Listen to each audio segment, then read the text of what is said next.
നമസ്കാരം. അരിഷ്ട അഥവാ ചുഴലിപാറകം എന്ന സസ്യത്തെയാണ് വീഡിയോയിലൂടെ പരിചയപ്പെടുത്തുന്നത്. ചെടിയിൽ പൊതുവെ വിഷാംശമുണ്ടെങ്കിലും ഔഷധത്തിന് ഉപയോഗിക്കുന്ന നമ്മുടെ നാട്ടിൽ ഉള്ള ഒരു അധിനിവേശ സസ്യമാണ് അരിഷ്ട.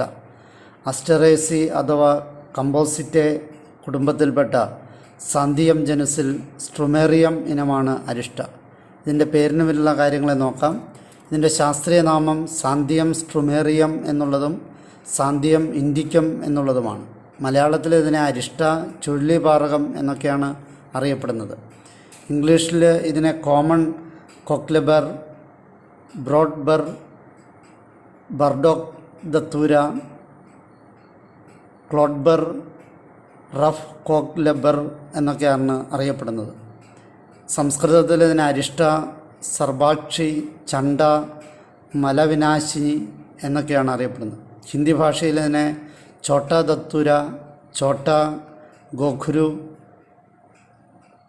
ഖാഖര, ശഖാഖുലി, ബനോക്ര എന്നൊക്കെയാണ് അറിയപ്പെടുന്നത്.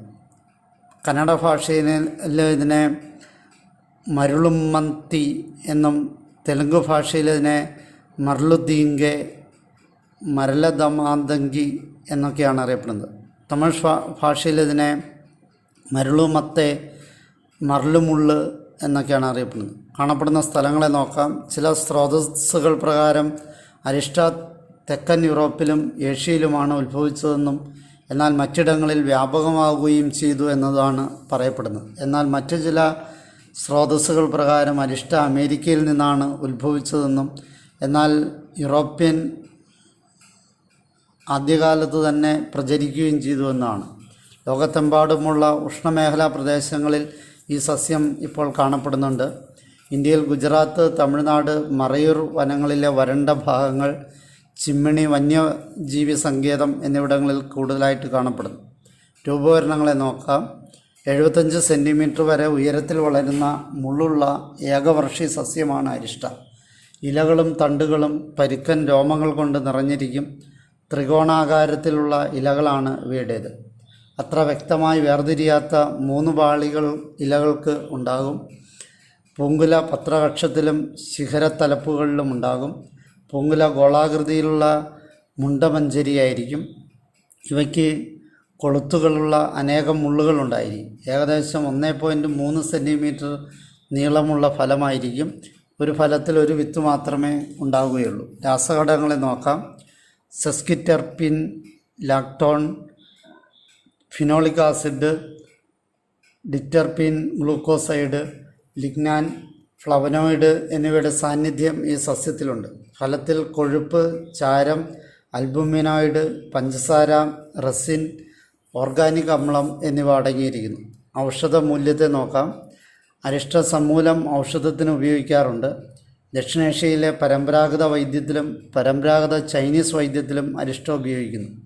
നാഡീവ്രണങ്ങൾക്കും നാഡീരോഗങ്ങൾക്കും പണ്ടുകാലം മുതലേ പാശ്ചാത്യ രാജ്യങ്ങളിൽ ഈ സസ്യം ഉപയോഗിച്ചിരുന്നു. ഇത് ക്രമികരമാണ്. ശരീരതാപം ക്രമീകരിക്കുന്നതാണ്. ദന്തരോഗങ്ങൾ ശമിപ്പിക്കുന്നതാണ്. വിശപ്പ്, ശബ്ദം, ബുദ്ധി, നിറം, വിരേചനം എന്നിവ വർദ്ധിപ്പിക്കുന്നതാണ്. ഔഷധപ്രയോഗങ്ങളെ നോക്കാം. 1. അരിഷ്ട സമൂലം കഷായം വെച്ച് കഴിച്ചാൽ മലേറിയ ശമിക്കുന്നതാണ്. 2. ഇതിൻ്റെ വേര് അരച്ച് തേക്കുന്നത് ശരീരത്തിലുണ്ടാകുന്ന വ്രണങ്ങളും പൊള്ളലുകളും വേഗം സുഖപ്പെടുത്തുന്നതാണ്. 3. ഇല അരച്ച് ഉള്ളിൽ കഴിക്കുകയും പുറമേ പുരട്ടുകയും ചെയ്താൽ നാഡീവ്രണങ്ങൾ, നാഡീരോഗങ്ങൾ എന്നിവ ശമിക്കുന്നതാണ്. 4. അരിഷ്ട സമൂലം കഷായം വെച്ച് 1 ഔൺസ് വീതം രാവിലെയും വൈകിട്ടും കുറച്ച് ദിവസം പതിവായി കഴിച്ചാൽ മൂത്രതടസ്സം, ശുക്ലദോഷം എന്നിവ മാറുന്നതാണ്. പാർശ്വഫലങ്ങളെ നോക്കാം. ചെടികളുടെ ഭാഗങ്ങൾ ചെറിയ അളവിൽ കഴിക്കാമെങ്കിലും വിത്തുകളും തൈകളും വലിയ അളവിൽ കഴിക്കരുത്.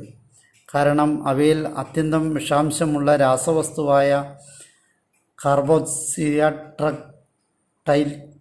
ടൈലോൺസൈഡിൻ്റെ ഗണ്യമായ സാന്ദ്രത അടങ്ങിയിട്ടുണ്ട്.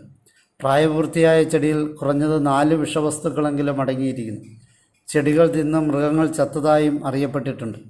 2007 ബംഗ്ലാദേശിലെ സിൽഹറ്റ് ജില്ലയിൽ മരണങ്ങൾക്കും രോഗങ്ങൾക്കും ഇത് കാരണമായിരുന്നു. ഛർദി, മാനസികാവസ്ഥയിലുള്ള മാറ്റം, പേശി വലിവ്, അബോധാവസ്ഥ എന്നിവയും ഈ ലക്ഷണങ്ങളിൽ ഉൾപ്പെടുന്നുണ്ട്.